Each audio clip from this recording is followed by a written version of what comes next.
अरे उस क्लास में इतने सारे लोग थे। कौन कौन आ गया? जल्दी जल्दी अपना नाम लिख के भेजो तो मैसेज में, शॉर्ट में अपना नाम लिख दो, पूरा लिखने की ज़रूरत नहीं है।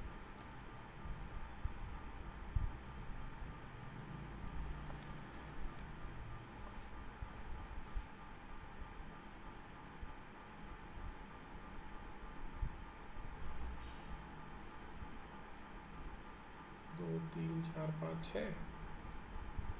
अब से अटेंडेंस भी लूँगा, पहले पढ़ाता था ना तो मैं अटेंडेंस लेता था, सबको भेजता था। आज बहुत सारे लोग ज्वाइन नहीं किए।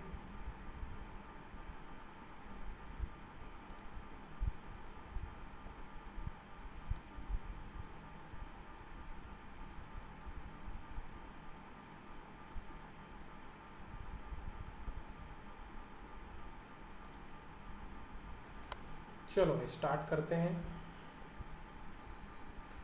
हम सबका फेवरेट स्टैटिस्टिक्स। चलो तो आज मैं स्टार्ट करूँगा आप लोगों की बातों से, ठीक है। पहले आप लोग मेरे को सब बताओ, मैं आप लोगों का माइक ऑन कर रहा हूँ। आप लोग मेरे को बताना कि स्टैटिस्टिक्स के बारे में आप लोग क्या सोचते हो, क्या आप लोगों का एक्सपीरियंस रहा है, आप लोगों का फेवरेट सब्जेक्ट है, बहुत पसंद है, बहुत अच्छे से समझ में आता है या बिल्कुल समझ में नहीं आता, ठीक है। वो सब आप लोग बताना। पहले शॉर्ट में मैं अपनी स्टोरी बता देता हूँ, फिर आप लोग अपनी स्टोरी बताना, अगर बताना चाहो तो, कोई ज़रूरी नहीं है सबको बताना। कुछ मज़ेदार स्टोरी है अगर इससे रिलेटेड तो बताना।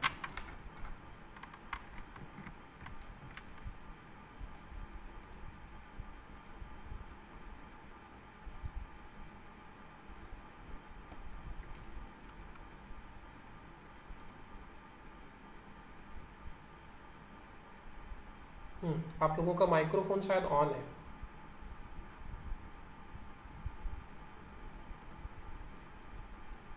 बताओ, कोई स्टोरी बताएगा क्या कुछ?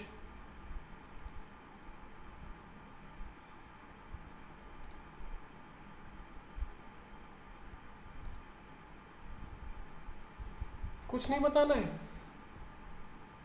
स्टैटिस्टिक्स आप लोग को इजी लगता है, टफ लगता है, क्या लगता है?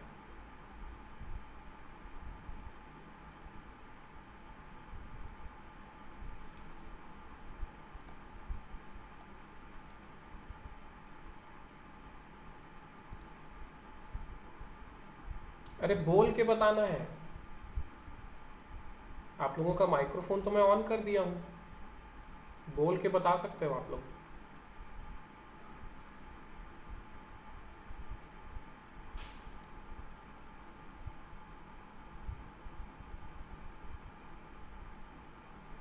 कुछ नहीं बताना यार, चलो ठीक है।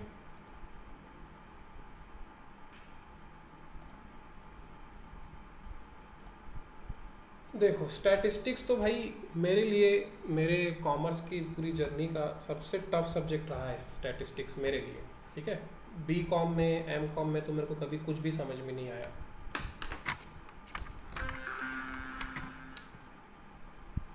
बहुत कोशिश किया मैं समझने की, पर पता नहीं मेरे को समझ में ही नहीं आया। कभी अच्छे टीचर नहीं मिले बोलूँ या जो भी रीज़न हो सकता है, पर मेरे को स्टैटिस्टिक्स कॉलेज में समझ में नहीं आया। मैं स्टैटिस्टिक्स समझा यूजीसी नेट की तैयारी करते समय, ठीक है।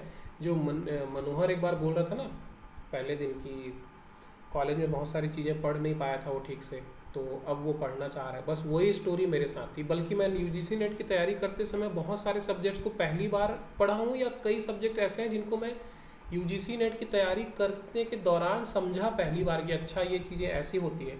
उसके पहले तो बस रट रट के भगवान भरोसे पास हो गए, बस वही था। और मेरे को लगता था कि स्टैटिस्टिक्स में मैं कभी अच्छा नहीं हो पाऊँगा, कभी मेरे को स्टैटिस्टिक्स समझ में नहीं आएगा, मेरे को ये लगता था। तो मैं ये चीज़ें सिर्फ इसलिए बता रहा हूँ कि अगर मैं स्टैटिस्टिक्स समझ रहा हूँ, मेरे जैसा व्यक्ति जो इतना डरता था स्टैटिस्टिक्स से, मेरे लिए अबूझ पहेली थी स्टैटिस्टिक्स, तो अगर मैं समझ सकता हूँ स्टैटिस्टिक्स को, तो आप लोग भी बिल्कुल समझ सकते हो, ठीक है। लेकिन एक बात ज़रूर है, जितना समय हमारे पास है वो बिजनेस स्टैटिस्टिक्स को या स्टैटिस्टिक्स को समझने के लिए ना थोड़ा कम है। तो मैं कोशिश करूँगा कि मैं कम शब्दों में जितनी ज़्यादा बातें हो सके आप लोगों को समझा दूँ। पर एक बात की गारंटी है कि जब हमारा स्टैटिस्टिक्स का पूरा सिलेबस ख़त्म होगा, तो आप लोगों में से भी अगर किसी को ऐसा लगता है कि स्टैटिस्टिक्स बहुत टफ है, तो वो ऐसा तो बिल्कुल नहीं लगेगा। आप लोग समझ जाओगे कि स्टैटिस्टिक्स क्या है, फिर धीरे धीरे धीरे धीरे आप लोग बिजनेस स्टैटिस्टिक्स को पूरा अच्छे से समझ जाओगे, खुद से पढ़ पढ़ के, पढ़ा पढ़ा के।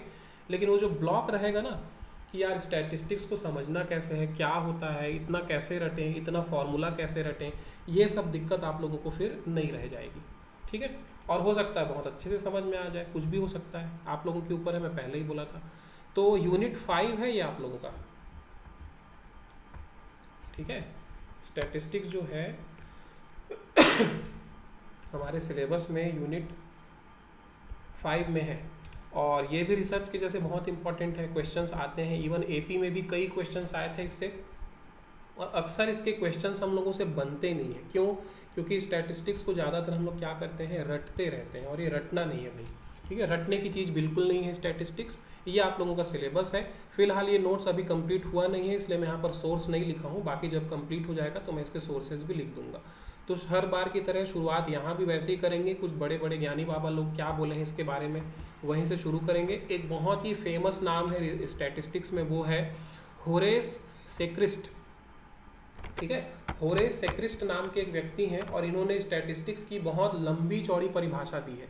मैं पूरी परिभाषा इनकी लिखा भी नहीं हूँ, इतना लंबा चौड़ा है कि मैं लिखा भी नहीं हूँ, बस 2 लाइन लिख दिया हूँ। होरेस सेक्रिस्ट जो है, इन्होंने स्टैटिस्टिक्स को क्या बोला है, इन्होंने स्टैटिस्टिक्स को बोला है एग्रीगेट ऑफ फैक्ट्स। ठीक है, यानी कि तथ्यों का संकलन, तथ्यों का संकलन, एग्रीगेट मतलब कि वही हो जाएगा, या तथ्यों का एकीकरण बोल सकते हो आप। ठीक है, कैसे? उस डेटा की मदद से जिस डेटा को आपने सिस्टमैटिकली कलेक्ट किया है। ठीक है, चरणबद्ध तरीके से जिन आंकड़ों को आपने इकट्ठा किया है, उन आंकड़ों के आधार पे जो आप तथ्य निकालते हो, उन्हीं तथ्यों का संकलन या उन्हीं तथ्यों का एकीकरण। इसको ये कौन बोला है? होरेस सेक्रिस्ट। कीवर्ड याद रखना, एग्रीगेट ऑफ फैक्ट्स जहां दिखेगा बस वहीं टिक कर देना। ठीक है, कलेक्टेड इन सिस्टमैटिक मैनर। ठीक है, किस चीज़ के लिए? प्री डिटरमाइंड पर्पस के लिए, पहले से जो हम लोगों ने उद्देश्य तय कर रखा है उसके लिए ये सब कुछ हम लोग कर रहे हैं।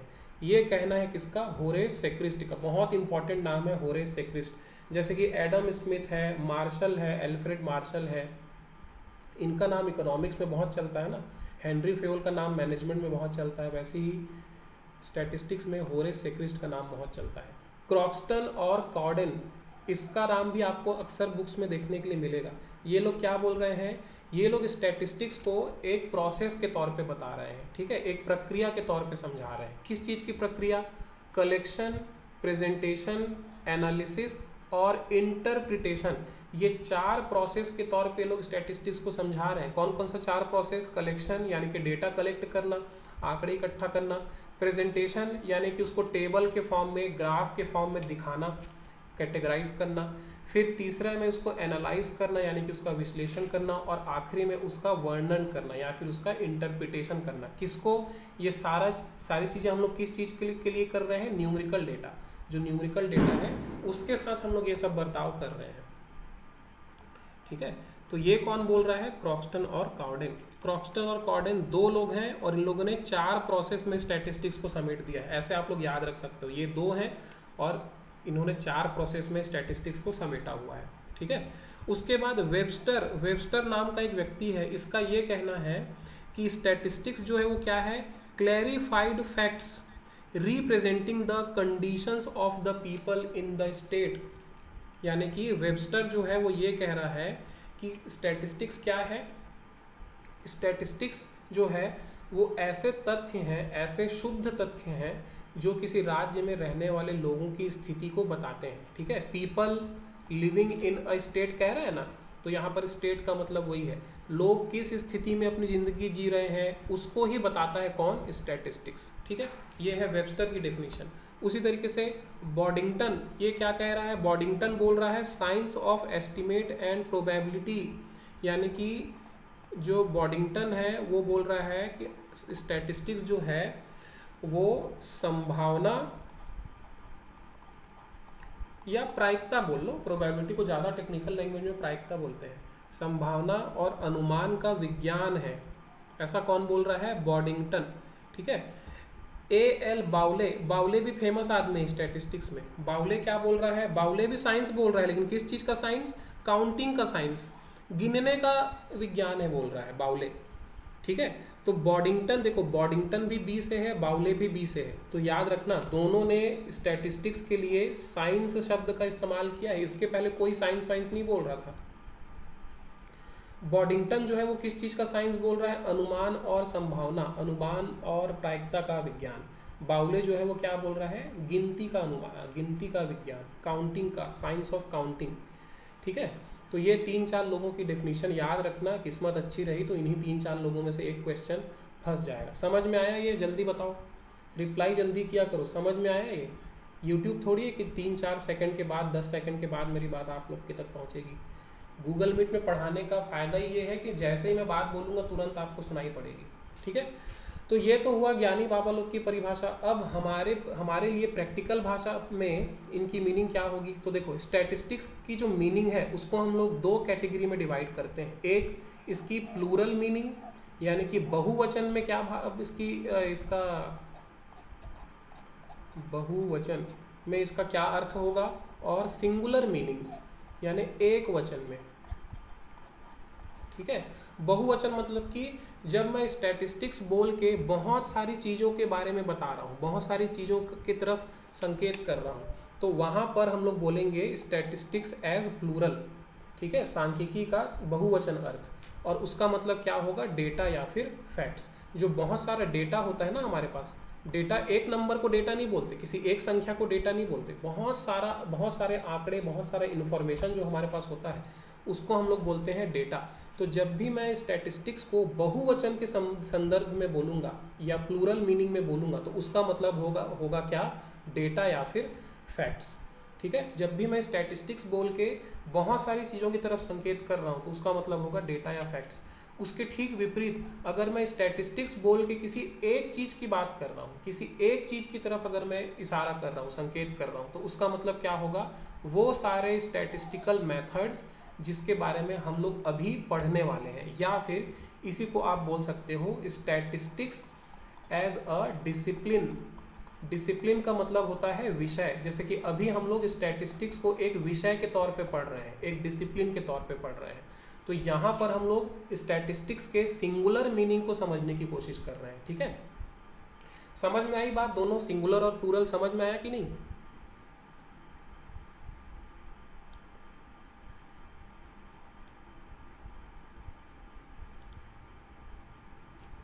प्लूरल मतलब कि डेटा, सिंगुलर मतलब कि क्या, स्टैटिस्टिकल मेथड या फिर स्टैटिस्टिक्स एक सब्जेक्ट, ठीक है ना। अब देखो स्टैटिस्टिक्स शब्द जो है वो कहाँ से आया है, इस पे बहुत सारी बहस है, तो सब कुछ देख लेते हैं हम लोग। सिंगुलर में मेथड क्यों बोला गया? देखो सारी मेथडोलॉजी को समेट के मैं एक वस्तु बना दिया इसको, और उसी को मैं क्या बोल दिया, एक विषय बोल दिया, और उस विषय का नाम क्या दे दिए, स्टैटिस्टिक्स, ठीक है। उसी को मैं क्या बोल दिया, स्टैटिस्टिक्स। जैसे कि अकाउंटिंग, अकाउंटिंग का भी एक सिंगुलर और प्लूरल मीनिंग होता है। अकाउंटिंग का प्लूरल मीनिंग क्या होगा, अकाउंटिंग को अगर मैं प्लूरल सेंस में बोल रहा हूँ तो इसका मतलब होगा जो बहुत सारे आंकड़े हैं मेरे पास में, बहुत सारा अलग अलग काम जो कर रहा हूँ, जर्नल एंट्री कर रहा हूँ, लेजर कर रहा हूँ, ट्रायल बैलेंस बना रहा हूँ, बैलेंस शीट बना रहा हूँ, इसको मैं क्या बोलता हूँ, अकाउंटिंग बोलता हूँ। तो बहुत सारी चीज़ें हैं, तो मैं प्लूरल मीनिंग में जब अकाउंटिंग बोलूँगा मतलब अकाउंटिंग में किया जाने वाला हर एक बहुत सारा काम को मैं अकाउंटिंग बोलूँगा। इसी को जब मैं सिंगुलर मीनिंग में बोलूँगा तो इसका मतलब अकाउंटिंग का मतलब हो जाएगा एक काम, सब चीज़ को समेट के मैं एक साथ बोल रहा हूँ अकाउंटिंग। तो इसमें क्या हो गया, इसका मतलब क्या हुआ, अकाउंटिंग को मैं एक विषय के तौर पे बता रहा हूँ आपको, ठीक है। बहुत ज़्यादा मत जाओ इसमें, एग्जाम के लिए उतना इम्पोर्टेंट नहीं है, जितना ज़्यादा बताऊँगा उतना कन्फ्यूज़ हो जाओगे। इंटरव्यू में पूछते हैं ऐसा। तो स्टैटिस्टिक्स शब्द जो है लैटिन में भी एक शब्द है जिसको हम लोग क्या बोलते हैं, स्टेटस। इटालियन शब्द भी है एक जिसको हम लोग क्या बोलते हैं, स्टैटिस्टा। एक जर्मन शब्द है जिसको हम लोग क्या बोलते हैं, स्टैटिस्टिक। और एक फ्रेंच शब्द है जिसको हम लोग बोलते हैं स्टैटिस्टिक। लास्ट के 3 लेटर को देख लो भाई, इसमें TIK है और इसमें QUE है। TIK बोलेगा तो वो जर्मन वाले स्टैटिस्टिक की बात कर रहा है, QUE बोलेगा तो फ्रेंच वाले स्टैटिस्टिक की बात कर रहा है, ठीक है। स्टैटिस्टा बोलेगा तो इटालियन की बात कर रहा है, स्टेटस बोलेगा तो लैटिन की बात कर रहा है, ठीक है। तो स्टैटिस्टिक्स शब्द इंग्लिश का इन चार में से किस में से आया है, इस पे बहस है, किसी को नहीं पता ठीक से। तो हम लोग चारों को पढ़ लेते हैं।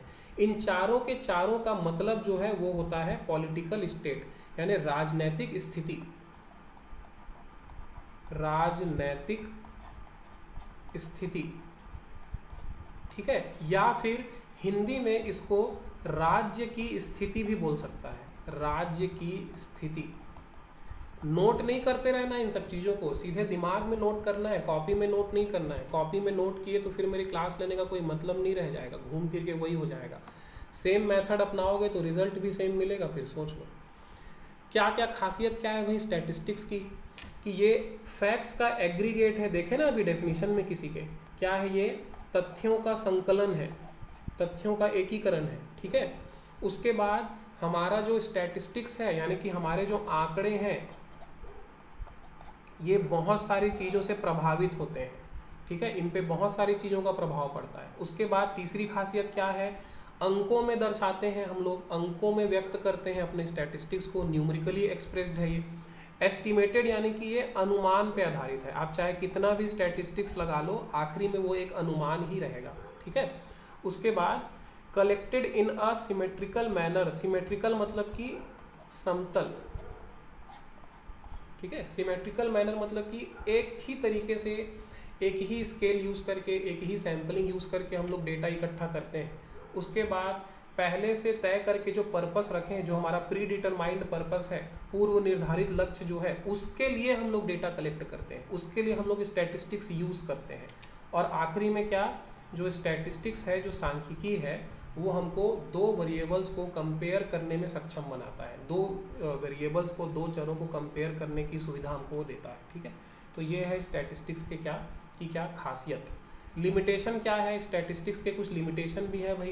पहला लिमिटेशन, गुणात्मक चीज़ों को का ये अध्ययन नहीं कर पाता, नंबर चाहिए ना इसके लिए, और क्वालिटीज़ को आप नंबर कैसे दोगे, वैसे दे देते हैं, पर पढ़ने के लिए तो हम यही पढ़ के चलेंगे, यही मान के चलेंगे कि स्टैटिस्टिक्स जो है वो क्वालिटेटिव फिनोमिना को असेस नहीं कर पाता, काउंट नहीं कर पाता, ठीक है। उसके बाद ये इंडिविजुअल्स को स्टडी नहीं करता, यानी कि ये एक एक व्यक्ति को स्टडी नहीं करता, हर एक व्यक्ति को स्टडी नहीं करता, ये केवल नंबर्स को स्टडी करता है। एक व्यक्ति हो सकता है कुछ चीज़ें अपने बारे में नंबर में बता रहा है कि मेरी एज इतनी है, मेरी इनकम इतनी है, लेकिन सिर्फ उसके उस नंबर से सब कुछ पता नहीं चलता, ठीक है। और फिर एक दूसरी प्रॉब्लम ये भी है कि ये सैंपल को स्टडी करता है, एक एक व्यक्ति को स्टडी नहीं करता, ठीक है। तीसरी जो इसकी तकलीफ है वो क्या है, जैसे कि अभी हम लोग देखें ना कि ये केवल एक अनुमान है, तो अनुमान होने की वजह से ये कभी भी हमेशा एग्जैक्ट नहीं रहता, हमेशा सटीक नहीं रहता, ठीक है। और आखिरी में इसका मिसयूज़ भी किया जा सकता है। अब देखो फॉर्मूला है, मैथमेटिक्स है, तो मैथमेटिक्स को यूज़ करके कभी कभी आप गलत चीज़ों को भी प्रूव कर सकते हो, इसलिए कभी कभी इसका दुरुपयोग भी हो सकता है, ठीक है। अब मेनली दो टाइप के स्टैटिस्टिक्स होते हैं, दो टाइप की सांख्यिकी होती है। पहला डिस्क्रिप्टिव यानी कि व्याख्यात्मक। रिसर्च और स्टैटिस्टिक्स को एक साथ पढ़ाने का मेरा पर्पस यही था कि दोनों की भाषा सेम है भाई, दोनों एक दूसरे के पूरक हैं। रिसर्च और स्टैटिस्टिक्स दोनों एक साथ ही काम करते हैं, बल्कि स्टैटिस्टिक्स जो है वो पूरी रिसर्च मेथोडोलॉजी का टेक्निकल पार्ट है, एनालिसिस वाला पार्ट है। स्टैटिस्टिक्स कुछ अलग नहीं है, तो बहुत सारा वहाँ का कॉन्सेप्ट यहाँ और यहाँ का कॉन्सेप्ट वहाँ यूज़ होगा बार बार, ठीक है।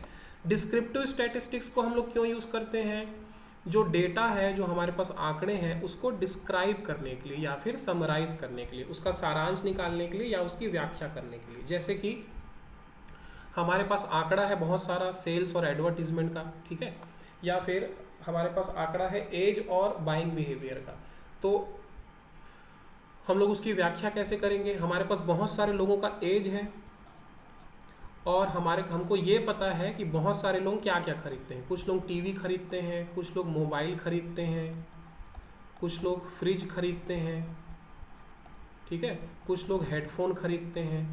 अब ये हमारे पास आंकड़े हैं, तो डिस्क्रिप्टिव स्टैटिस्टिक्स क्या करेगा, वो इन आंकड़ों की व्याख्या बस कर देगा। कैसे, एक तरफ एज, एक तरफ प्रोडक्ट।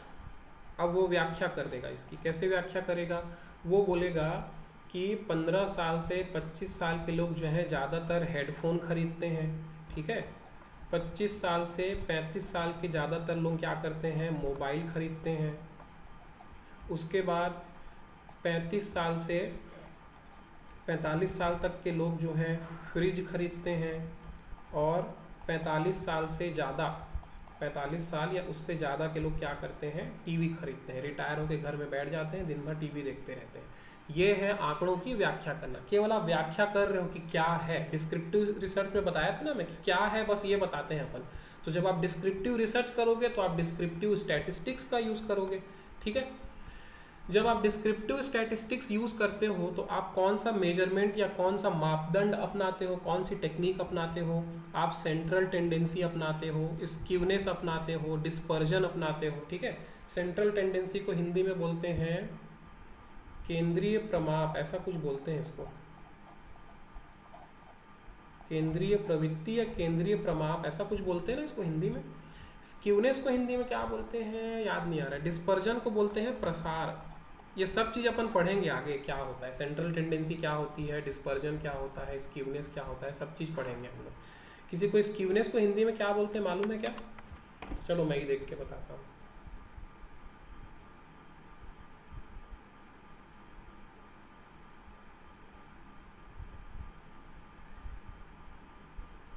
स्क्यूनेस इन हिंदी,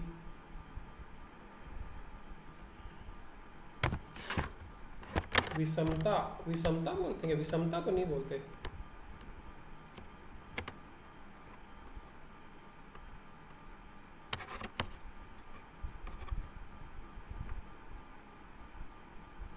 अच्छा विषमता ही बोलते हैं, अच्छा ठीक है, अच्छी बात है। स्क्यूनेस को क्या बोलते हैं, विषमता। अच्छा गूगल मेरे को बताया तो मेरे को लगा सही नहीं बता रहा होगा करके। तो डिस्क्रिप्टिव रिसर्च में आप सेंट्रल टेंडेंसी यूज़ करते हो, स्क्यूनेस यूज़ करते हो, डिस्पर्जन यूज़ करते हो, ठीक है। दूसरा होता है इन्फरेंशियल स्टैटिस्टिक्स। इन्फरेंशियल स्टैटिस्टिक्स मतलब कि इन्फरेंशियल मतलब होता है अनुमानिक, अनुमानिक, ठीक है। आप अनुमान लगाते हो। यहाँ पर आप क्या करते हो, रैशनल डिसीजन मेकिंग करते हो, लॉजिक के आधार पर निर्णय लेते हो कि अगर ऐसा ऐसा है तो ये चीज़ें होती होंगी, ठीक है।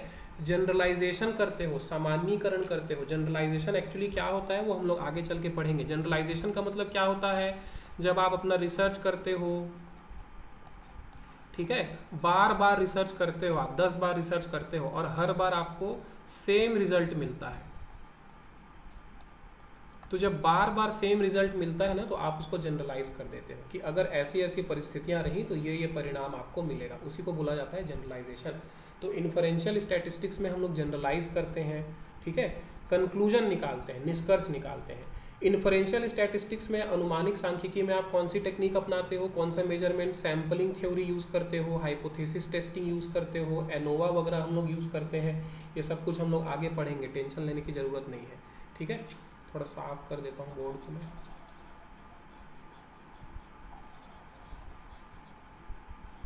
मेरा लैपटॉप बेचारा ना स्लो हो गया है बहुत। चलो भाई, अगली चीज़ हम लोग समझते हैं पॉपुलेशन और सैंपल। वैसे ये रिसर्च में भी आने वाला था, चलो ठीक है।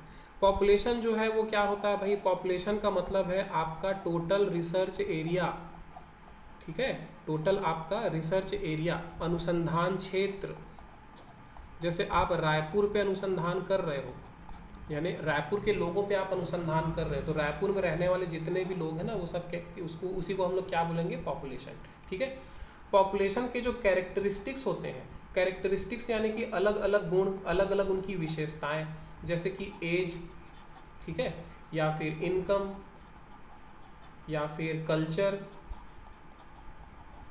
कास्ट, लैंग्वेज, इसको हम लोग बोलते हैं क्या, कैरेक्टरिस्टिक्स, विशेषताएं। तो पॉपुलेशन की जो विशेषताएं होंगी, जितनी सारी भी विशेषताएं होंगी, उसको हम लोग बोलते हैं पैरामीटर, ठीक है, और इसको हिंदी में बोलते हैं प्राचल, ठीक है भाई। पॉपुलेशन की कैरेक्टरिस्टिक्स को आपका जो जनसंख्या है, जो आपकी पॉपुलेशन को हिंदी में बोलते हैं जनसंख्या, जनसंख्या के चरित्र को, उसकी विशेषताओं को हिंदी में क्या बोलते हैं, प्राचल, और इंग्लिश में क्या बोलेंगे, पैरामीटर, ठीक है। पॉपुलेशन का जो आकार होगा, कुल आकार, उसको डिनोट करते हैं कैपिटल एन से, याद रखना ये सब क्वेश्चन पूछता है। पॉपुलेशन का जो मीन होगा, मीन को हिंदी में क्या बोलते हैं, माध्य जो इसका होगा उसको हम लोग म्यू से दर्शाते हैं। म्यू पॉपुलेशन का जो मीन होगा उसको म्यू से दर्शाएंगे। ठीक है, किसी को मालूम है क्या सैंपल के मीन को किससे दर्शाते हैं? जिनको पता होगा लिख के बताओ तो। पॉपुलेशन के स्टैंडर्ड डिविएशन को किससे दर्शाते हैं? सिग्मा से। देखो ये सिग्मा का साइन है। ठीक है, स्टैंडर्ड डिविएशन किसी को पता है क्या? स्टैंडर्ड डिविएशन को बोलते हैं मानक विचरण, मानक विचलन या मानक विचरण बोलते हैं इसको हिंदी में। विचलन, विचलन सॉरी, विचरण नहीं बोलते, मानक विचरण। मानक विचलन, मानक विचलन ही बोलते हैं ना, बताना सही है कि गलत है। स्टैंडर्ड डिविएशन को, पॉपुलेशन का जो स्टैंडर्ड डिविएशन रहेगा उसको हम लोग किससे डिनोट करेंगे, किससे दर्शाएंगे? सिग्मा से। इसको बोलते हैं sigma, sigma male.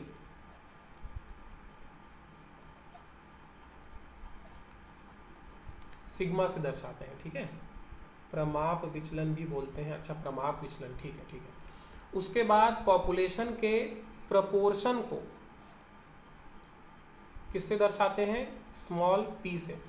Population proportion क्या होता है? प्रपोर्शन हमको बताता है कि अगर ये एक पॉपुलेशन है तो इतने प्रतिशत में x क्वालिटी है। ठीक है, जैसे कि ये पूरा रायपुर का पॉपुलेशन है। ठीक है, तो पॉपुलेशन पोर्शन का मतलब, प्रपोर्शन का मतलब क्या होगा? पॉपुलेशन प्रपोर्शन हमको ये बताएगा कि इस पूरे रायपुर की जनसंख्या का मान लेते हैं 20%, 20% लोग ऐसे हैं जो 20 साल या उससे कम के हैं। तो ये होता है पॉपुलेशन प्रपोर्शन, जो किसी एक क्वालिटी का प्रपोर्शन बताता है। ठीक है, हिस्सा बताता है परसेंटेज में। प्रपोर्शन हमेशा परसेंटेज में बताया जाएगा। ठीक है, समझ में आया ये चीज़? जितना बताया वो जल्दी बोलना, बहुत टेक्निकल सब्जेक्ट है। स्टैटिस्टिक्स धीरे धीरे पढ़ेंगे हम लोग, भले समय थोड़ा ज़्यादा लग जाए। समझ में आया? पॉपुलेशन के बारे में जितनी भी बातें बताया, नहीं समझ में आएगा तो भी बोलना भाई, शर्माना नहीं है।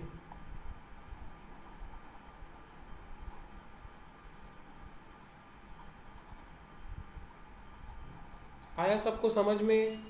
सब जन हाँ ना बताया करो, एक दो जन बोल दिए तो बस उससे काम नहीं चलेगा। चलो, अब ये तो हुआ पॉपुलेशन का। अब सेम चीज़ें सैंपल के बारे में देख लेते हैं। सैंपल के जो कैरेक्टरिस्टिक्स रहेंगे, सैंपल की जो विशेषताएं रहेंगी, उसको हम लोग पैरामीटर नहीं बोलते, उसको हम लोग बोलते हैं स्टैटिस्टिक्स। स्टैटिस्टिक, सैंपल का जो कैरेक्टरिस्टिक्स रहेगा उसको हम लोग बोलेंगे स्टैटिस्टिक्स या फिर आंकड़े। ठीक है, सैंपल का जो साइज रहेगा उसको हम लोग स्मॉल n से दर्शाएंगे। पॉपुलेशन के साइज को हम लोग कैपिटल N से दर्शाते थे ना, इसके साइज को हम लोग स्मॉल n से दर्शाएंगे। ठीक है, पॉपुलेशन का सैंपल का जो मीन होगा, सैंपल की मीन को हम लोग μ0 से दर्शाते हैं। ठीक है, μ0।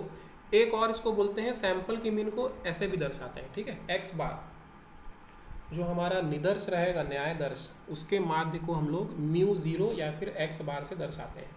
सैंपल का जो स्टैंडर्ड डेविएशन है, प्रमाप विचलन, इसको हम लोग स्मॉल s से दर्शाते हैं। अरे यार क्या स्पेलिंग लिख रहा हूँ मैं?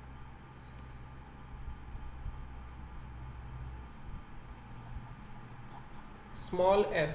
ठीक है, स्टैंडर्ड डेविएशन क्या होता है? स्टैंडर्ड डेविएशन का मतलब होता है कि अगर ये आपका एक सैंपल है और उसका आपने एक मीन निकाला है, एवरेज निकाला है, मान लेते हैं वो एवरेज है 5, तो स्टैंडर्ड डेविएशन का मतलब है कि इस सैंपल के जो बाकी के जो इंडिविजुअल आंकड़े हैं, अलग अलग जो आंकड़े हैं, वो इससे कितना दूर या कितना पास है, उसको बोला जाता है स्टैंडर्ड डेविएशन। ठीक है, प्रमाप विचलन। ठीक है, और सैंपल के पॉपुलेशन प्रपोर्शन को किससे दर्शाते हैं? p बार। वहाँ पर p से दर्शा रहे थे, कैपिटल P से, स्मॉल p से दर्शा रहे थे। यहाँ पर उसको सैंपल का जो पॉपुलेशन प्रपोर्शन रहेगा उसको किससे दर्शाएंगे? p बार से। ठीक है, प्रपोर्शन समझ में आया था ना? यहाँ पर पॉपुलेशन नहीं यार, सैंपल प्रपोर्शन, जल्दी जल्दी में सैंपल प्रपोर्शन। प्रपोर्शन का मतलब क्या था?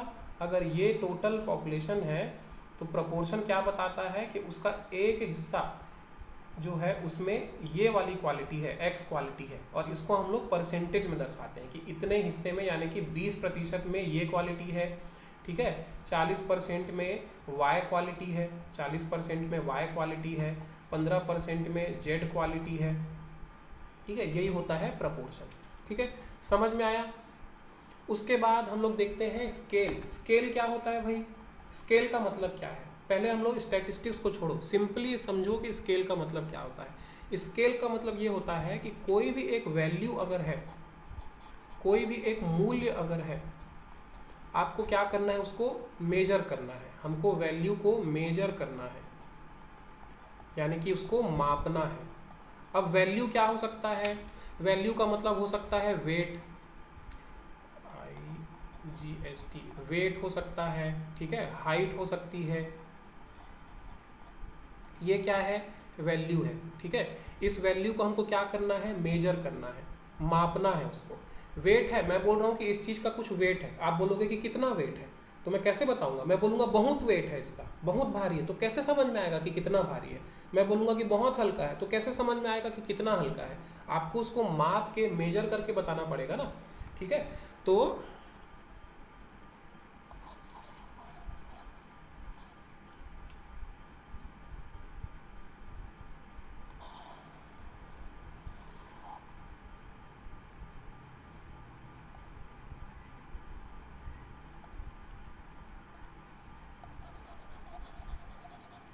अरे लिमिट क्यों नहीं रहा है।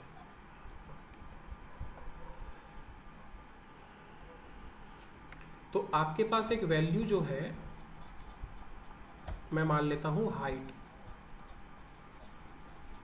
ठीक है, ये वैल्यू है, इसको आपको क्या करना है, मेजर करके बताना है।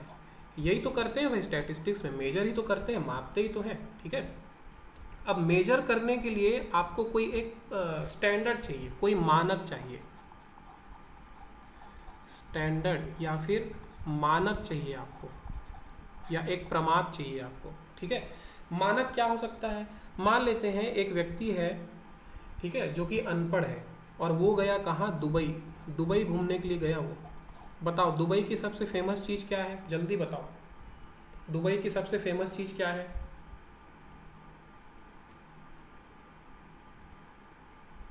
नहीं मालूम, दुबई की सबसे फेमस चीज़ है बुर्ज खलीफा। ठीक है, ऐसे जो बुर्ज खलीफा है ना, ऐसे बुर्ज खलीफा है, ठीक है, अरे गोल्ड नहीं यार। तो एक अनपढ़ आदमी अगर दुबई जाएगा और वो बुर्ज खलीफा देखेगा, ये है हमारा अनपढ़ आदमी, ठीक है, ये बुर्ज खलीफा देख के आया। जब ये वापस आया तो मैं इससे पूछा कि भाई बताओ बुर्ज खलीफा कितना ऊंचा है। ठीक है, तो मैं क्या पूछ रहा हूँ उससे, बुर्ज खलीफा की हाइट पूछ रहा हूँ कि नहीं पूछ रहा हूँ, उसकी लंबाई पूछ रहा हूँ, और मैं उसको पूछ रहा हूँ कि आप मेजर करके बताओ, उसको माप के बताओ कि वो कितना ऊंचा है। अब ये तो बेचारा अनपढ़ आदमी है, इसको मीटर किलोमीटर की जानकारी नहीं है, तो ये मीटर किलोमीटर कोई स्टैंडर्ड तो यूज़ करेगा नहीं। ये क्या बोलेगा, देखो ये जो आदमी है ना, मान लेते हैं इसके गांव में एक बड़ा सा पीपल का या बरगद का पेड़ है, इसको ये उस बरगद के पेड़ को रोज़ देखा है, रोज़ देखता है। तो ये आदमी मेरे को बोला कि बुर्ज खलीफा जो है हमारे गांव के 100 बरगद के पेड़ के बराबर है। ठीक है, 100 बरगद के पेड़ के बराबर है। तो अब मेरे को एक आइडिया लग जाएगा कि मैं भी देखा हूँ उस बरगद के पेड़ को, तो अगर मैं इमेजिन करूंगा कि ऐसे ऐसे 100 बरगद के पेड़ को मैं एक के ऊपर एक अगर रख दूंगा, तब ये बुर्ज खलीफा के बराबर की हाइट क्या रहेगा। तो यहाँ पर ये बेचारा अनपढ़ आदमी इस बरगद के पेड़ को एज अ स्टैंडर्ड या एज अ मानक यूज़ कर रहा है, तभी तो वो मेजर करके बता पाएगा ना। अब वो मेरे को बस ये बोल देगा कि भाई बहुत ऊंचा है, तो मेरे को कैसे समझ में आएगा कि कितना ऊंचा है। तो वो क्या किया, वो बोला कि 100 बरगद के पेड़ के इतना ऊंचा है बुर्ज खलीफा। तो वो जो है बरगद के पेड़ को मानक के तौर पे यूज़ कर रहा है। ठीक है, पढ़ा लिखा रहता तो वो मीटर किलोमीटर में बताता। ठीक है, तो यहीं पर जो हम लोग मीटर या किलोमीटर या सेंटीमीटर, ये जो हम लोग स्टैंडर्ड यूज़ करेंगे, यही क्या रहेगा, हमारा स्केल रहेगा। किसी भी चीज़ को मेजर करने के लिए आप कुछ तो एक स्टैंडर्ड यूज़ करते होगे ना, किसी भी वैल्यू को मेजर करने के लिए, किसी भी भार को, किसी भी मूल्य को मापन करने के लिए किसी तो मानक का इस्तेमाल करते होगे आप। तो उसी मानक को ही हम लोग क्या बोलते हैं स्टैटिस्टिक्स में, स्केल। आया समझ में कुछ, स्केल का मतलब क्या होता है। जैसे ये आदमी बरगद के पेड़ को स्केल के तौर पे यूज़ कर रहा था, क्योंकि अनपढ़ आदमी है। हम लोग पढ़े लिखे हैं तो हम लोग metre kilometre centimetre kilogram gram Fahrenheit degree Celsius, इसको हम लोग स्केल के तौर पे यूज़ करेंगे। मीटर किलोमीटर कर क्या रहा है, लेंथ को हाइट को मेजर करके दे रहा है ना हमको। ठीक है, तो समझ में आया स्केल क्या होता है।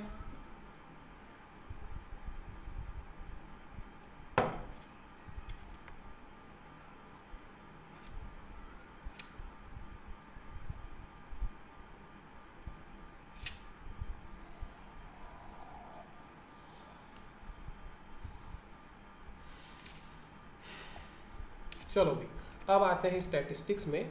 तो स्टैटिस्टिक्स में हमारे पास 4 टाइप का स्केल है मेनली, हम लोग रिसर्च में भी स्केल पढ़ेंगे। पहला है नॉमिनल स्केल, या फिर इसको बोलते हैं नामित स्केल। स्केल को शायद क्या बोलते हैं, प्रमाप या ऐसा कुछ तो बोलते हैं, प्रमाप या कुछ तो बोलते हैं, देख के बताऊंगा मैं, ठीक है। नॉमिनल स्केल क्या होता है भाई, देखो नॉमिनल स्केल की क्या खासियत होती है, मैं आगे लिखा हूँ क्या, नहीं लिखा हूँ, पैमाना ना, पैमाना, ठीक है, आप लोग बड़ी मदद कर देते हो मेरी। स्केल को हिंदी में बोलते हैं पैमाना।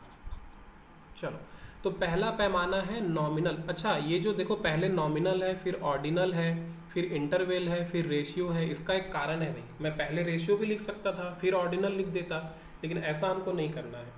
ये जो सर्टेन ऑर्डर जो है ये बहुत इंपॉर्टेंट है, लास्ट में बताऊंगा मैं आप लोगों को, लास्ट में समझ में आएगा आप लोगों को कि इस ऑर्डर में इसको क्यों लिखा गया है, ठीक है। तो जो नॉमिनल स्केल है वो क्या करता है, हमारे आंकड़ों को सिर्फ नाम देता है, जो हमारे पास डेटा है उनको सिर्फ नाम दे देता है वो। अगर हम लोग नॉमिनल स्केल यूज़ करते हैं अपने आंकड़ों को डिवाइड करने के लिए या अपने आंकड़ों को पहचानने के लिए, तो वो सिर्फ आंकड़ों को एक नाम दे देता है, यानी कि 2 अलग अलग कैटेगरी में बस वो बांट देता है, जैसे कि मेल और फीमेल, ठीक है। बस 2 कैटेगरी हमको समझ में आ रही है कि ये मेल है और ये फीमेल है, उसके अलावा हमको कुछ समझ में नहीं आ रहा है। मैं किसी को सिर्फ मेल बोल दूंगा तो मेरे को समझ में आ जाएगा क्या कि उसकी इनकम कितनी है, उसकी एज कितनी है, समझ में आएगा? मेरे को कुछ समझ नहीं आएगा। सिर्फ नाम दे दिया मैं कि ये मेल है, ये फीमेल है, या फिर ए बी सी, बस मैं नाम दे दिया कि इस बिल्डिंग का नाम ए रखेंगे, इस बिल्डिंग का नाम बी रखेंगे, इस बिल्डिंग का नाम सी रखेंगे, बस हम लोग नाम दे दिए, इसलिए उसको क्या बोल रहे हैं, नॉमिनल स्केल बोल रहे हैं, ठीक है। ये नॉमिनल स्केल जो है किसी का वेटेज नहीं बताता, किसी की वैल्यू नहीं बता पाता, उसका रैंक नहीं बता पाता, कौन बेहतर है, कौन ऊपर है, कौन नीचे है, कुछ नहीं बता पाता, ठीक है। इसलिए इसको केवल नॉमिनल बोलते हैं। दूसरा है ऑर्डिनल, या फिर इसको हिंदी में बोलते हैं क्रमिक। अब ऑर्डिनल स्केल जो है वो आपके आंकड़ों को नाम तो देगा ही देगा, नाम ये भी देगा, लेकिन ये नाम के साथ साथ उनका रैंक भी बता देगा आपको, ठीक है। नाम के साथ साथ क्या करेगा, वो रैंक भी बता देगा। जैसे कि हमारे असिस्टेंट प्रोफेसर का लिस्ट आया तो उसमें रैंक 1 में कोई था XYZ, सेकंड में ABC था, ठीक है, थर्ड में क्या बोलेंगे इसको EFG था, ठीक है। तो यहाँ पर देखो ऑर्डिनल स्केल जो है वो नाम भी बता रहा है और रैंक भी बता रहा है। ऑर्डिनल स्केल यूज़ किए इसलिए हमको पता है कि इस व्यक्ति का रैंक इस व्यक्ति के रैंक से कम है, या फिर इस व्यक्ति का रैंक इस व्यक्ति के रैंक से ज़्यादा है। पता चला ना हमको, उनका क्रम हमेशा यही व्यक्ति ज़्यादा रहेगा। हमको समझ में आ गया कि ये जो पहले नंबर पे जो व्यक्ति है इसका नंबर इससे तो ज़्यादा रहेगा, क्योंकि रैंक उसका ज़्यादा है। ऑर्डिनल स्केल यूज़ कर रहे हैं, ठीक है। तो हमको समझ में आ गया कि XYZ का जो नंबर है वो ABC के नंबर से ज़्यादा आया होगा। तो ये है आपका ऑर्डिनल स्केल, जो डेटा को उनके रैंक के आधार पे ऊपर या नीचे बता देता है हमको, ठीक है। इंटरवेल का मतलब क्या है, इंटरवेल जो है, अब देखो रैंक के साथ क्या दिक्कत है, रैंक के साथ हमको सिर्फ ये पता चलता है कि कौन किसका नंबर पहले आएगा और किसका नंबर बाद में आएगा, कौन ज़्यादा है और कौन कम है, कितना ज़्यादा है कितना कम है ये हमको समझ में नहीं आता। मान लेते हैं पहले नंबर पे था मनोहर, जब टेस्ट लिए तो पहले नंबर पे आया मनोहर, सेकंड नंबर में आई बरखा, ठीक है, थर्ड नंबर में आई वर्षा, सॉरी सिनर्जी टेक ऐसा कुछ नाम है ना वर्षा का, तो थर्ड नंबर में आ गई वर्षा, फोर्थ नंबर में आ गई प्रियंका। यहाँ मैं ऑर्डिनल स्केल यूज़ कर रहा हूँ तो मेरे को ये मालूम है कि मनोहर का नंबर वर्षा से ज़्यादा है, बरखा का नंबर वर्षा से ज़्यादा है, प्रियंका का नंबर वर्षा से कम है, ये मेरे को पता है। लेकिन मेरे को ये पता है क्या कि दोनों के बीच में कितना अंतर है, बरखा और वर्षा के बीच नंबर का कितना अंतर है, वर्षा और प्रियंका के बीच नंबर का कितना अंतर है, ये अंतर मेरे को समझ में नहीं आ रहा है। ये अंतर हमको बताएगा कौन, इंटरवेल स्केल। जब हम लोग इंटरवेल स्केल यूज़ करेंगे तो ये हमको ये भी बता देगा कि मनोहर टॉप में है और मनोहर और बरखा के बीच नंबर का अंतर कितना है, ये भी बता देगा हमको ये। ठीक है, ये होता है कौन सा, इंटरवल स्केल। रेशियो स्केल जो है वो ठीक इंटरवल स्केल के जैसा होता है, लेकिन रेशियो स्केल में एक और खासियत हमको मिलती है, यहाँ पर हमको एब्सोल्यूट ज़ीरो मिल जाता है। ठीक है, एब्सोल्यूट ज़ीरो का मतलब बस इतना याद रखो, रेशियो एनालिसिस में, सॉरी रेशियो स्केल में हमको एब्सोल्यूट ज़ीरो मिलता है। एब्सोल्यूट ज़ीरो का मतलब है कि अगर कहीं पर रेशियो स्केल में हम लोगों ने लिखा है 0 to 10, तो यहाँ पर ज़ीरो का मतलब होगा कि वो क्वालिटी उसमें मौजूद ही नहीं थी। अगर मैं इनकम की बात कर रहा हूँ, मैं इनकम के लिए रेशियो स्केल यूज़ कर रहा हूँ, तो यहाँ पर अगर मैं रेशियो स्केल यूज़ करके ज़ीरो लिखा हूँ, इसका मतलब हो जाएगा कि वो व्यक्ति इनकम अर्न ही नहीं करता। इंटरवल स्केल में अगर मैं ज़ीरो लिखूँगा तो वहाँ पर ज़ीरो का मतलब ये नहीं होगा कि वो व्यक्ति इनकम अर्न नहीं करता। ज़ीरो का मतलब हो जाएगा, इसको थोड़ा दूसरे तरीके से मैं समझा देता हूँ, नहीं तो समझ नहीं पाओगे। देखो, इंटरवल स्केल और रेशियो स्केल में बस एक छोटा सा अंतर है। इंटरवल स्केल जब हम यूज़ करते हैं तो हम लोग क्या करते हैं, हम लोग एब्सेंस ऑफ क्वालिटी को इग्नोर कर देते हैं। एब्सेंस ऑफ क्वालिटी, इसको हम लोग इग्नोर कर देते हैं, ध्यान नहीं देते। कैसे ध्यान नहीं देते, जैसे कि देखो, मेरे को लोगों के इनकम की कैटेगरी बनानी थी, तो मैं क्या किया, मैं 5 कैटेगरी बनाया। वो व्यक्ति जो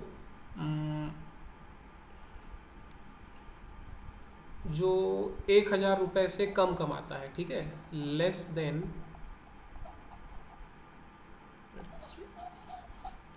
वो लोग जो लोग 1000 रुपये महीने से कम कमाते हैं, लेस देन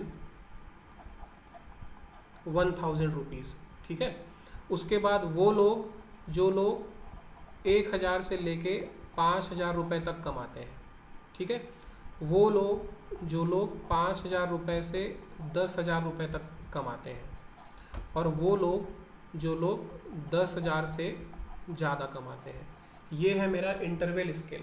अब देखो भाई, हर वो व्यक्ति जो 1000 से कम कमाएगा उसकी वैल्यू ज़ीरो हो गई मेरे लिए, क्योंकि 1999 रुपये कमाने वाला भी 1000 से कम कहलाएगा। ठीक है, 900 रुपये कमाने वाला भी 1000 से कम कहलाएगा, 500 रुपये कमाने वाला भी 1000 से कम कहलाएगा। तो यहाँ पर एब्सोल्यूट ज़ीरो मेरे को समझ में नहीं आ रहा है। जो बिल्कुल पैसे नहीं कमाता वो भी लेस देन 1000 में आ जाएगा। तो इंटरवल स्केल की ना ये थोड़ी खराबी है कि ये हमको एब्सोल्यूट ज़ीरो को नहीं बताता। अब ये जो आदमी जो 0 रुपये कमा रहा है, इसके में हमारी वो क्वालिटी ही नहीं है। हम लोग इनकम वाली क्वालिटी चेक कर रहे थे ना, तो जो व्यक्ति 0 रुपये कमा रहा है उसमें तो वो क्वालिटी ही नहीं है, वो भी इस कैटेगरी में आ गया। जो 500 रुपये कमा रहा है वो भी इसी कैटेगरी में आ गया। जो 999 रुपये कमा रहा है वो भी इसी कैटेगरी में आ गया। किसमें, लेस देन 1000 में। तो इंटरवल स्केल में बस ये एक दिक्कत है कि ये एब्सोल्यूट ज़ीरो को अलग नहीं कर पाता, क्लियर नहीं कर पाता कि कहाँ पर वो क्वालिटी ही ख़त्म हो गई। जबकि रेशियो स्केल जो होगा, रेशियो स्केल में ये खराबी ठीक हो जाती है। रेशियो स्केल में क्या होगा, अगर मैं लिखा हूँ 0 to 1000, तो यहाँ पर अगर कोई व्यक्ति 0 वाला है मतलब कि वहाँ क्वालिटी ही ख़त्म हो गई। हमको मालूम है कि ये व्यक्ति जो है अगर ये 0 रुपये कमा रहा है, इसका मतलब इसमें इनकम वाली क्वालिटी ही मौजूद नहीं है। ठीक है, कुछ समझ में आया इंटरवल और ज़ीरो के बीच में अंतर?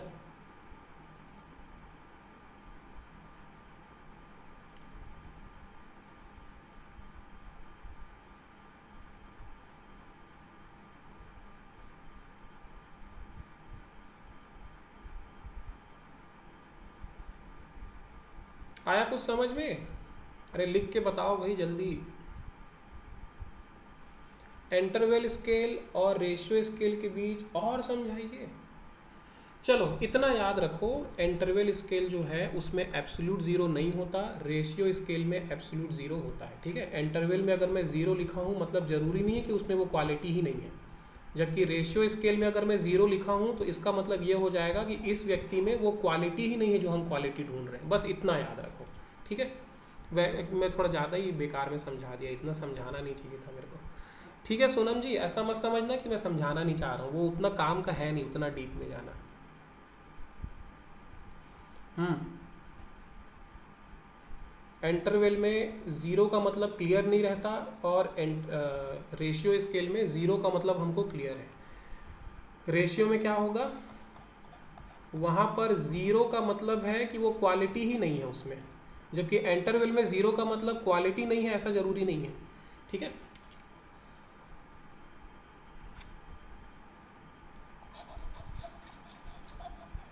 चलो भाई आगे बढ़ते हैं। Central tendency. सेंट्रल टेंडेंसी को हिंदी में बोलते हैं केंद्रीय प्रमाप। यही बोलते हैं ना, केंद्रीय प्रमाप। जल्दी बताओ, यही बोलते हैं ना, केंद्रीय प्रवृत्ति बोलते हैं। अच्छा,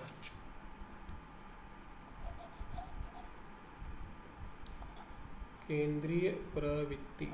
चलो अच्छा यार, हिंदी में लिख के बता दिए, केंद्रीय प्रवृत्ति। चलो भाई, तो सेंट्रल टेंडेंसी जो है उसमें हम लोग मेनली तीन चीज़ें समझेंगे। एक मीन, दूसरा मीडियन, और तीसरा मोड। मीन का मतलब होता है माध्य, मीडियन का मतलब होता है माध्यिका, माध्यिका, और मोड का मतलब होता है बहुलक, बहुलक। हिंदी मीडियम और इंग्लिश मीडियम में आप लोगों को कुछ दिक्कत थोड़ी हो रही है? ज़्यादातर आप लोग हिंदी मीडियम वाले हो, कुछ दिक्कत तो नहीं हो रही है आप लोग को?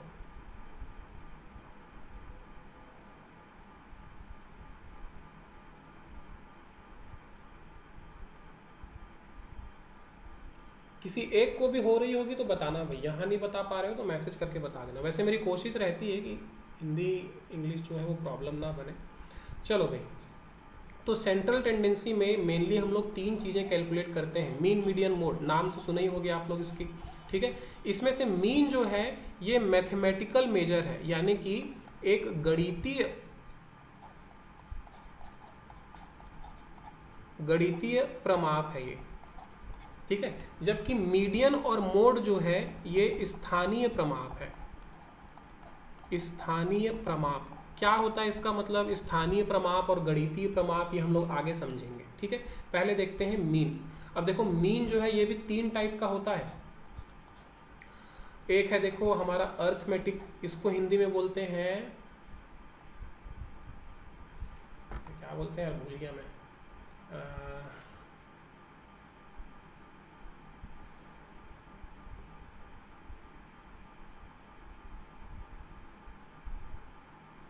अंक गणितीय नहीं बोलते यार, कुछ और बोलते हैं अर्थमेटिक को। चलो ठीक है, फिलहाल अंक गणितीय ले लेते हैं। अंक गणितीय माध्य। जियोमेट्रिक को हिंदी में बोलते हैं गुणोत्तर माध्य, गुणोत्तर माध्य ये होता है जियोमेट्रिक मीन। और तीसरा होता है हमारा क्या, देखो, हार्मोनिक मीन। हार्मोनिक मीन का हिंदी मेरे को नहीं मिला, आप लोग को किसी को पता है क्या हार्मोनिक मीन का हिंदी? हार्मोनिक माध्य बोल देता हूँ मैं फिलहाल इसको। ठीक है। तो तीन प्रकार का माध्य हमारे पास है, अंक गणितीय माध्य, हरात्मक माध्य। अच्छा, चलो भाई अच्छी बात है। हरात्मक माध्य। चलो, तो तीन टाइप का माध्य है। ये अर्थमेटिक का हिंदी आप लोग ना मजेदार नहीं बता रहे हो, कुछ तो और पढ़ा हूं मैं। चलो ठीक है, फिलहाल अंक गणितीय, गुणोत्तर और हरात्मक माध्य लेके चलते हैं। तो सबसे पहले हम लोग देखते हैं अर्थमेटिक मीन। अर्थमेटिक मीन देखो, ये बहुत इंपॉर्टेंट चीज़ लिखा हुआ है, सबसे ज़्यादा भरोसेमंद माध्य या सबसे ज़्यादा भरोसेमंद सेंट्रल टेंडेंसी का मेजरमेंट इसको माना जाता है। ठीक है। सबसे ज़्यादा रिलायबल भी है, विश्वसनीय भी है, सबसे ज़्यादा आसान भी है। सीधे एक क्वेश्चन आ चुका है कि निम्न में से सबसे ज़्यादा विश्वसनीय और आसान माध्य कौन सा होता है करके, तो उसका आंसर क्या होगा, अर्थमेटिक मीन। और आप लोग क्या बोल रहे हो हिंदी में उसको, अंक गणितीय माध्य। इंक्लूसिव का मतलब सभी नंबर्स पे आधारित होता है ये। ठीक है। जितने भी ऑब्जर्वेशन हैं आपके, ऑब्जर्वेशन मतलब कि आप 10 लोगों से उनकी एज पूछे, एक बोला 15 साल, एक बोला 12 साल, एक बोला 13 साल, एक 14 साल, एक 18 साल, एक 19 साल, एक 11 साल बोला। ठीक है। तो इंक्लूसिव का मतलब क्या होता है, समावेशी।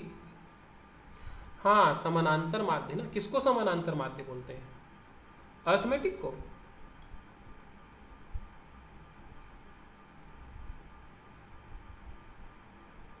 तो इंक्लूसिव होता है अर्थमेटिक, ठीक है। इंक्लूसिव का मतलब क्या कि ये जो माध्य का हम लोग गणना करेंगे वो इन सभी अंकों पे निर्भर करता है, सबको इंक्लूड करके फिर हम लोग क्या करते हैं, अर्थमेटिक माध्य निकालते हैं, ठीक है। उसके बाद जो एक्सट्रीम वैल्यू होती हैं, ये जो है आपका ऑब्जर्वेशन है, एक की उम्र 15 साल है, एक की उम्र 12 साल है, एक की उम्र 13 साल है, इसी को हम लोग क्या बोलते हैं, ऑब्जर्वेशन। ऑब्जर्वेशन या आसान भाषा में आप इसको आंकड़े कह लो, ठीक है। तो ये क्या करता है, जो अर्थमेटिक मीन होता है उसमें हम लोग क्या करते हैं, जो हाईएस्ट वैल्यू है, हाईएस्ट वैल्यू क्या है 19 और लोवेस्ट वैल्यू क्या है 11, इन दोनों से बहुत फर्क पड़ता है भाई। कैसे, इन लोगों का एवरेज निकालना है हमको, तो 12 + 15 + 13 + 14 + 18 + 19 + 11 ऐसे करेंगे हम लोग, 15 + 12 + 13 + 14 + 18 + 19 + 11, ठीक है। अब देखो ये हाईएस्ट था, एक्सट्रीम वैल्यू था, और ये लोवेस्ट एक्सट्रीम वैल्यू है। एक्सट्रीम मतलब कि सबसे ज़्यादा और सबसे कम, उसी को एक्सट्रीम बोला जाता है, ठीक है। अब इन सब को जोड़ के हम लोग भाग दे देंगे किससे, नंबर ऑफ ऑब्जर्वेशन से। कितने ऑब्जर्वेशन है हमारे, 1 2 3 4 5 6 7, कुल 7 ऑब्जर्वेशन है, तो सब को जोड़ करके 7 से हम लोग भाग दे देंगे। अब यहाँ पर जो एक्सट्रीम वैल्यू लिखी है इसका मतलब क्या है कि ये जो हमारा औसत आएगा वो एक्सट्रीम वैल्यू से चेंज हो सकता है, यानी कि 19 की जगह 12 15 13 14 18, अब 19 की जगह मैं लिख दूं 25, एक्सट्रीम वैल्यू को मैं एकदम चेंज कर दिया, और 11 की जगह मैं लिख दूं 8, तो बताओ भाई एवरेज चेंज होगा कि नहीं होगा, कि एज इट इज रहेगा। समांतर माध्य पढ़ा था मैं, आप लोग अंक गणितीय माध्य बोल दिए ना, अर्थमेटिक को मैं समानांतर ही पढ़ा था, समांतर सॉरी। तो बताओ इसके एक्सट्रीम वैल्यूज को अगर मैं चेंज कर दूंगा तो औसत बदलेगा कि नहीं बदलेगा, बदलेगा भाई, ठीक है। तो इसलिए अर्थमेटिक जो मीन होता है उसमें एक्सट्रीम वैल्यूज़ का प्रभाव पड़ता है। आगे हम लोग बहुत सारी चीज़ें ऐसी देखेंगे जिसमें एक्सट्रीम वैल्यू का प्रभाव नहीं चेंज हो, प्रभाव नहीं पड़ेगा, ठीक है। सम ऑफ डेविएशन जो है वो क्या है, 0 है। अब इसका क्या मतलब है बताता हूँ,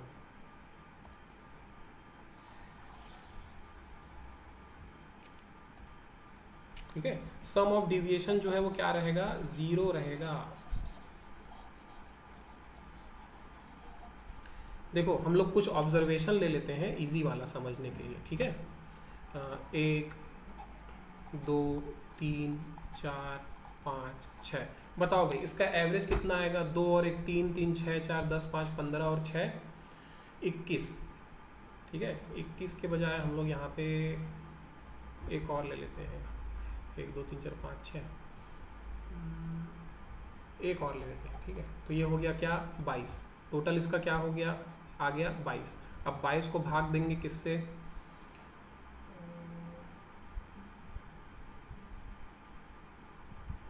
कितना हो गया, 1 2 3 4 5 6 7, ठीक है।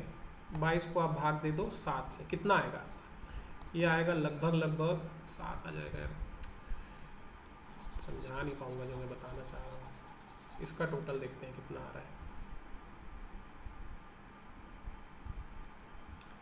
9 3 12 को 14 और 1 15,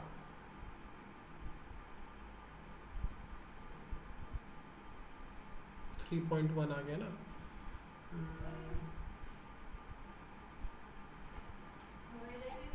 4 लेते हैं, 4 इसको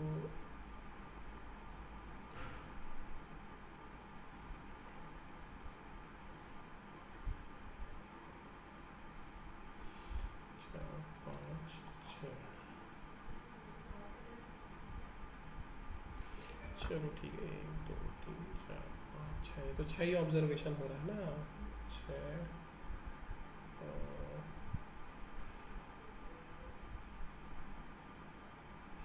अरे क्या बताने वाला था यार, मैं खुद ही भूल गया। देखो इसका टोटल सम कितना हो रहा है, 21 6 4 10 18 21 हो रहा है। 21 ÷ 6 करेंगे तो फिर एग्जैक्ट नंबर नहीं आएगा,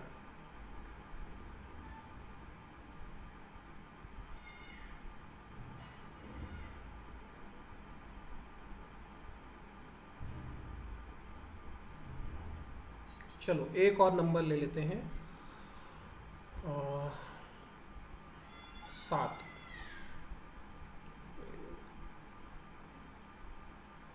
7 और ले लेते हैं, है ना। तो ये देखो इसका फिर टोटल कितना हो जाएगा,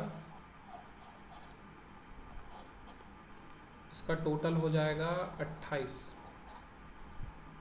तो अब देखो 28 को भाग दे देते हैं 7 से, तो इसका मीन कितना आ जाएगा, 4 आ जाएगा। ठीक है, ये समझ में आया आप लोगों को। देखो ये हमारा ऑब्जर्वेशन है 1 2 3 4 5 6 7, ठीक है। तो सबका टोटल कितना आ गया 28, और टोटल नंबर ऑफ ऑब्जर्वेशन कितना था 7, तो हमारा मीन कितना आ गया 4। अब यहाँ पर जो लिखा है सम ऑफ डिविएशन, ये है, ये कितना है 0 है। इसका मतलब देखो डिविएशन में बता रहा था ना, स्टैंडर्ड डिविएशन जो मैं बोल रहा था, विचलन। तो यहाँ पर पहले हम लोग क्या करेंगे, इसका विचलन निकाल लेते हैं। डिविएशन का मतलब ये है कि जो भी आपके जो आंकड़े हैं, जो भी आपका ऑब्जर्वेशन है, वो आपके मीन से कितनी दूरी पे है, कितनी दूरी पे है, 4 - 1 3, 4 - 2 2, 4 - 3 1, 4 - 4 0, ठीक है। उसके बाद 4 - 5 -1, 4 - 6 -2, 4 - 7, ये कितना होगा -3। अब देखो 3 2 5 और 1 6, यहाँ कितना हो गया 3 जो 5 और 1 -6, यहाँ +6 और यहाँ पर -6। इन दोनों को जब हम ऑपरेट करेंगे, +6 और -6 कितना हो जाएगा, +6 और -6 कितना होगा 0 हो जाएगा, ठीक है। तो अब देखो सम ऑफ डिविएशन, यानी कि इधर जो डिविएशन आया वो और इधर जो डिविएशन आया वो, दोनों को जब टोटल किए तो उसका डिविएशन कितना आ रहा है, 0 आ रहा है कि नहीं। तो जो अर्थमेटिक मीन होता है उसमें आप जितना भी ऐसे आप डिविएशन निकालते हैं, सब का टोटल हमेशा क्या आएगा, 0 रहेगा, ठीक है। उसी चीज़ को यहाँ पर मैं लिखा हूँ, सम ऑफ डिविएशन हमेशा क्या रहेगा 0, यानी कि विचलन का जो योग रहेगा, विचलन का जो योग रहेगा वो हमेशा कितना रहेगा, 0 रहेगा, ठीक है। अरे ऊपर नीचे को रुक जाओ भाई, अभी बेसिक तो समझने दो सबको, बेसिक समझ लेने दो। जब मीन का हम लोग क्वेश्चन वगैरह करेंगे तब ऊपर नीचे देखेंगे, ठीक है। अभी मैं बस समझा दिया आप लोगों को कि आप सबसे जब उनका मीन से जब आप सबका डिफरेंस निकालोगे, अंतर निकालोगे, तो कुछ प्लस में वैल्यू आएगी, ठीक है, कुछ माइनस में वैल्यू आएगी। तो दोनों के टोटल को जब आप वापस से ऑपरेट करोगे, ऊपर का टोटल था +6 और नीचे का टोटल कितना था -6, जब दोनों को आप फिर से प्लस माइनस किए तो आंसर कितना आया, 0 आया। तो हमेशा जो डिविएशन का सम रहेगा, विचलन का जो योग रहेगा, वो हमेशा क्या रहेगा, 0 रहेगा, ठीक है। इसके अलावा देखो अगली चीज़ जो लिखी है वो लिखी है क्या, कि जो पॉजिटिव डिविएशन है, पॉजिटिव डिविएशन यानी कि ये सब पॉजिटिव डिविएशन था ना, +3 -2 +1, ये पॉजिटिव डिविएशन था, सकारात्मक विचलन था। और ये सब क्या था, नेगेटिव डिविएशन था, -1 -2 -3। इन दोनों का, पॉजिटिव वाले का और नेगेटिव वाले का, दोनों के साइन को अगर हम इग्नोर कर दें तो दोनों बराबर है कि नहीं। तो उसी चीज़ को यहाँ पर बोल रहा है ये कि सम ऑफ पॉजिटिव डिविएशन वो बराबर रहेगा किसके, सम ऑफ नेगेटिव डिविएशन के। साइन को आपको इग्नोर कर देना है, ठीक है। समझ में आ रहा है कि नहीं ये सब। अब धीरे धीरे हम लोग टेक्निकल में आ गए हैं, थोड़ा सा थ्योरी इसमें कम है, इसमें स्टैटिस्टिक्स में प्रैक्टिकल न्यूमेरिकल थोड़ा सा ज़्यादा है। आ रहा है समझ में भाई।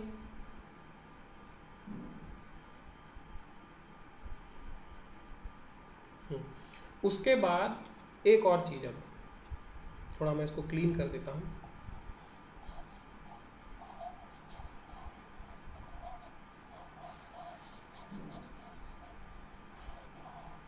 से क्लास क्लोज होने का टाइम आ चुका है।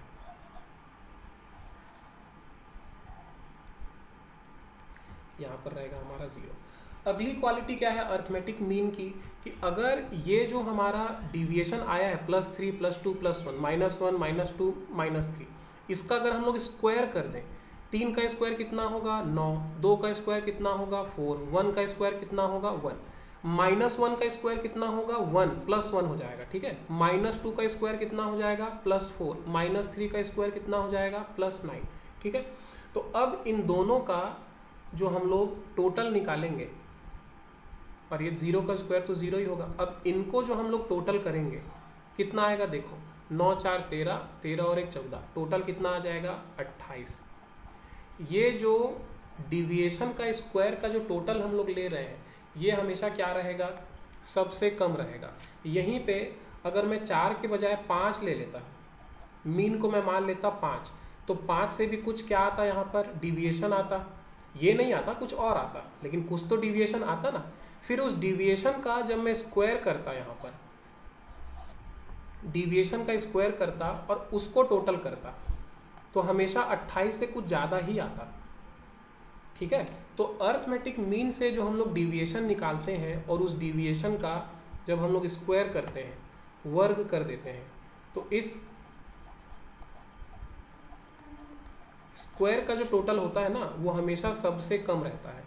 बजाय इसके कि अगर मैं मीन 5 ले लूँ या मैं मीन 6 लेके करूँ या मैं मीन 7 लेके करूँ, कुछ ना कुछ डिविएशन आएगा और उसका कुछ ना कुछ स्क्वायर भी निकलेगा, लेकिन उनका जो टोटल रहेगा, स्क्वायर का जो टोटल रहेगा वो हमेशा 28 से ज़्यादा ही आएगा। ठीक है, तो ये भी एक क्वालिटी है किसकी, अर्थमेटिकल मीन की। आया कुछ समझ में?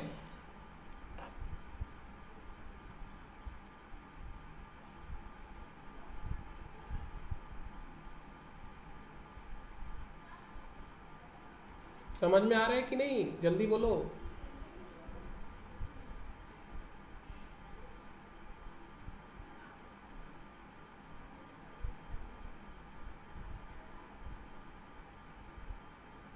चलो इस पॉइंट को और समझाइए। टाइम तो कम है, मैं कल इस चीज़ को फिर से रिपीट कर दूंगा। ठीक है, कर दूंगा इस चीज़ को मैं रिपीट, ये तो रिपीट करने लायक चीज़ है। ठीक है, उसके बाद देखो एक चीज़ और देखना इसमें, ये पॉइंट जो है, ये वाला point sum of mean is equal to sum of deviation, ये जो है ना, ये ठीक यही वाली बात है। इसी बात को हम लोग इस तरीके से भी लिख सकते हैं, positive deviation is equal to sum of negative deviation. उसी को हम लोग किस तरीके से लिख सकते हैं कि मीन का जो टोटल होगा और सम डिविएशन का जो टोटल होगा, दोनों क्या रहेगा, हमेशा इक्वल रहेगा। ये वाले पॉइंट को ध्यान देना कि अगर आप मीन के साथ कुछ ऐड कर दो, जैसे कि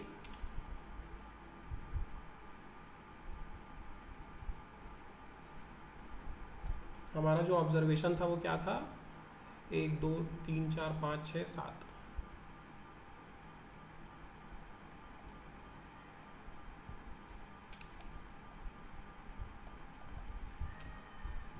एक 2 3 4 5 6 7, ये हमारा ऑब्जर्वेशन था।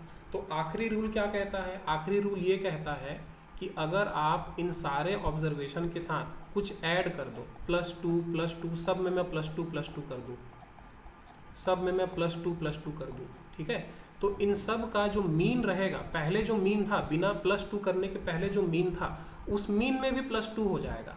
ठीक है, अगर मैं इंटू 2 करूँगा सब में, तो मीन में भी इंटू 2 हो जाएगा। अगर मैं सब में डिवाइड बाई 0.5 कर दूं, सबको मैं 0.5 से डिवाइड कर दूं सारे ऑब्जर्वेशन को, तो मेरा मीन भी क्या होगा, 0.5 से डिवाइड हो जाएगा। तो ये भी एक रूल है इसका, एक खासियत है इसकी कि जो अर्थमेटिक मीन होता है उसमें हम लोग अपने ऑब्जर्वेशन के साथ जो भी छेड़छाड़ करेंगे, सारे ऑब्जर्वेशन के साथ अगर हम लोग सेम टाइप का चेंजेस कर रहे हैं, तो सेम चेंज हमको किस में देखने के लिए मिलेगा, हमारे मीन में। अगर मैं सारे ऑब्जर्वेशन में कुछ सेम नंबर जोड़ दूं तो मीन में भी सेम नंबर जुड़ जाएगा। सारे ऑब्जर्वेशन में मैं कोई सेम नंबर माइनस कर दूंगा तो मीन में भी सेम नंबर माइनस हो जाएगा। ठीक है, सारे ऑब्जर्वेशन में मैं कोई सेम नंबर मल्टीप्लाई कर दूंगा तो मेरे मीन में भी सेम नंबर मल्टीप्लाई हो जाएगा। तो जो बदलाव हम लोग अपने ऑब्जर्वेशन में करेंगे वही बदलाव हमारे मीन में भी आएगा। ठीक है, ये एक इसका आखिरी नियम था अर्थमेटिक मीन का। बताओ समझ में आई इतनी बातें? बोलो भाई, इतनी बातें समझ में आई? कुछ आई ना?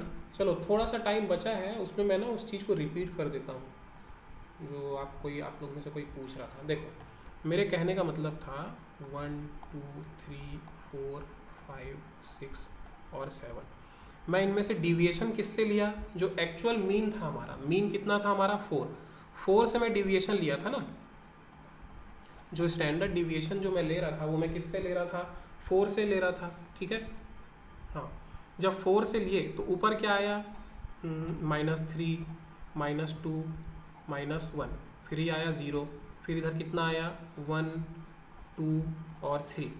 फिर इसका हम लोग क्या किए, स्क्वायर कर दिए, स्टैंडर्ड डिविएशन का स्क्वायर कर दिए। ठीक है, ये कितना आया 9 4 1 0 1 4 और 9। ठीक है, इन सब का टोटल कितना आया था हमारा 28 आया था। अब देखो, अगर मैं स्टैंडर्ड डिविएशन 4 से ना लेके अगर मैं 5 से ले लूँ, ठीक है, मैं स्टैंडर्ड डिविएशन जो है 4 से ना लेके 5 से लूँ, 4 से ना लेके 6 से लूँ या 7 से लूँ, तो भी कुछ ना कुछ डिविएशन आएगा। जैसे कि अगर मैं 5 से लूँगा डिविएशन तो 1 इधर कितना आएगा, अरे 5 और -4 आ जाएगा। ठीक है, यहाँ कितना आएगा -3, यहाँ कितना आएगा -2, यहाँ पर कितना आएगा -1, यहाँ आएगा 0, यहाँ आएगा 1, यहाँ आएगा 2। ठीक है, अब इसका स्क्वायर कर दो आप। देखना, ध्यान देना, मैं 5 से ले रहा हूँ स्टैंडर्ड डिविएशन। ठीक है, 4 जो हमारा एक्चुअल मीन है उसके बजाय मैं 5 से ले रहा हूँ। यहाँ पे कितना आ जाएगा फिर 16, यहाँ पे कितना आएगा 9, यहाँ पे कितना आएगा 4, यहाँ पे कितना आएगा 1, यहाँ पे 0, यहाँ पे 1, यहाँ पर 4। अब चलो इसका टोटल करो आप, ये कितना होगा, देखो ये हो गया 25, 25 और 4 29, 29 और 1 30, 1 32, 32 और 4 36। ये चीज़ मैं आप लोग को समझा रहा था कि अगर मैं हमारे एक्चुअल मीन, ये जो हमारा अर्थमेटिक मीन है, इसके बजाय मैं किसी और नंबर से अगर डेविएशन निकालूंगा और उस डेविएशन का स्क्वायर कर दूंगा, तो इस स्क्वायर का जो टोटल आएगा वो हमेशा इस वाले से ज़्यादा ही रहेगा। ये वाला 28 कहाँ से आया था, ये आया था हमारे अर्थमेटिक मीन के डेविएशन के स्क्वायर से। अर्थमेटिक मीन कितना था हमारा 4, 4 से हम लोग डेविएशन लिए, इस डेविएशन का हम लोग स्क्वायर कर दिए, वर्ग निकाल दिए, वर्ग का हम लोग किए क्या टोटल, तो कितना आया 28 आ गया। अब 4 के बजाय मैं कोई भी दूसरा नंबर लेके अगर मैं सेम चीज़ करूंगा तो वो हमेशा 28 से ज़्यादा ही आएगा। आप 6 लेके देख लो, 7 लेके देख लो, हमेशा स्क्वायर का जो टोटल रहेगा वो 28 से ज़्यादा ही आएगा। ये चीज़ मैं आप लोग को समझाने की कोशिश कर रहा था। आया समझ में? बताओ भाई, समझ में आया? किसको समझ नहीं आया था, उनको समझ में आया कि नहीं?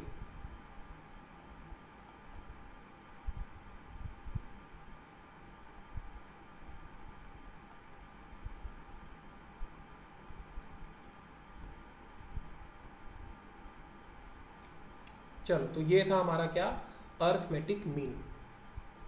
एक काम करें क्या, देखो टाइम तो कंप्लीट होने वाला है, ये बताओ कल सुबह 6 बजे या 7 बजे एक क्लास करोगे इसी का, स्टैटिस्टिक्स का? आज तो मैं अपने टारगेट से बहुत कम पढ़ाया हूँ, पहला दिन था ना तो थोड़ा धीरे धीरे पढ़ा रहा था।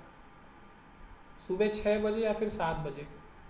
चलो कल मैं सुबह 6 बजे या फिर 7 बजे एक एक्स्ट्रा क्लास लूँगा, 7 बजे लूँगा।